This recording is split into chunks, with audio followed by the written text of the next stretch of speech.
ಪ್ರಕೃತಿ ವಿಕೋಪದಿಂದ ಸಾವಿನ ಕೂಪವಾಗಿರುವಂತ ವಯನಾಡಿಗೆ ಇವತ್ತು ರಾಹುಲ್ ಗಾಂಧಿ ಹಾಗೂ ಪ್ರಿಯಾಂಕಾ ಗಾಂಧಿ ಭೇಟಿ ಕೊಟ್ಟಿದ್ದಾರೆ.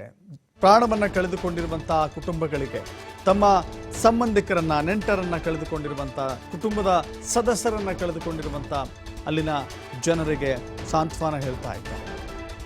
ಚೂರಲ್ಮಾಲಾ ಭೂಕುಸಿತದ ಸ್ಥಳ ವೀಕ್ಷಣೆ ಮಾಡಿದ್ದಾರೆ ರಾಹುಲ್ ಗಾಂಧಿ. ಭೇಟಿ ನೀಡಿ ಸಂತ್ರಸ್ತರಿಗೆ ಧೈರ್ಯ ತುಂಬಿದ್ದಾರೆ. ಘಟನೆ ನಡೆದ ನಂತರವೂ ಕೂಡ ಅತೀವ ನೋವಿನೊಂದಿಗೆ ರಾಹುಲ್ ಗಾಂಧಿ ಟ್ವೀಟ್ ಮಾಡಿದ್ರು. ನಿಜಕ್ಕೂ ಕೂಡ ಆ ನೋವಿನಲ್ಲಿ ನಾನು ಭಾಗಿಯಾಗಿದ್ದೇನೆ ಅಂತ ತಿಳಿಸಿದ್ರು. ತಕ್ಷಣವೇ ಹೊರಟು ಬರೋದಾಗಿ ಹೇಳಿದ್ರು. ಬಂದಿದ್ದಾರೆ ರಾಹುಲ್ ಗಾಂಧಿ ಹಾಗೂ ಪ್ರಿಯಾಂಕಾ ಗಾಂಧಿ ಇಬ್ಬರೂ ಕೂಡ ಬಂದಿದ್ದಾರೆ.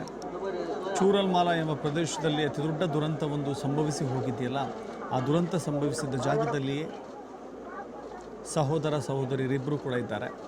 ಅಲ್ಲಿನ ಸಾಂತ್ವನ ಹೇಳುವಂಥ ಪ್ರಯತ್ನವನ್ನು ಮಾಡ್ತಾ ಇದ್ದಾರೆ. ಅಪಾರವಾದಂಥ ಸಾವು ಸಂಭವಿಸಿದ್ದಾವೆ. ಮೊನ್ನೆ ರಾತ್ರಿ ಇದ್ದಂಥವರು ನಿನ್ನೆ ಬೆಳಿಗ್ಗೆ ಇಲ್ಲ. ಅಂಥ ಘನಘೋರ ಘಟನೆ ಅಲ್ಲಿ ನಡೆದು ಹೋಗಿದೆ.